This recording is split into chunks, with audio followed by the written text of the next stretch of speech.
কদমখণ্ডিতে পৌঁছেই ঠাকুরজি উৎসাহ ভরে বললেন, গোবিন্দ দাস, আজ আমাকে অনেক ডালবাটি খাওয়াও। গোবিন্দ দাসজি প্রেম ভরে ভোগ পরিবেশন করতে লাগলেন। কিন্তু আশ্চর্যের বিষয়, ঠাকুরজি যেন থামতেই চাইছেন না। তিনি একের পর এক বাটি খেয়ে বলতেই থাকলেন, আর দাও, মন্দিরে তো এত অল্প ভোগ পাওয়া যায় যে আমার পেটই ভরে না।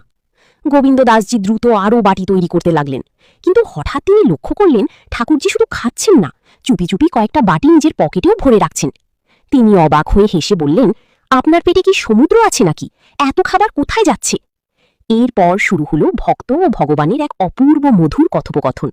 গোবিন্দ দাসজি একটু অভিমান করেই বললেন, আপনি মন্দিরের সব নিয়ম ভেঙে ফেলেছেন। অপরাশ মানলেন না, সুচিতা মানলেন না, এক ঝাড়ুদারের কাঁধে চড়ে ঘুরে বেড়ালেন, আবার স্নানও করলেন না।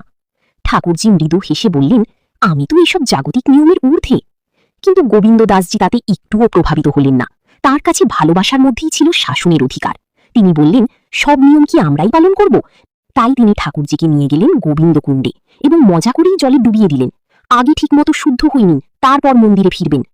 ঠাকুরজিও শিশুর মতো সেই স্নেহময় বকুনি ও শাসন হাসি মুখে মেনে নিলেন।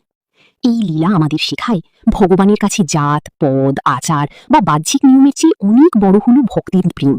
যে হৃদয়ে সত্যিকারের ভালোবাসা থাকে, ঠাকুরজি স্বয়ং তার কাছেই ধরা দেন। তার সঙ্গেই হাসেন, খেলেন, অভিমান করেন এবং তাকে আপন করে নেন।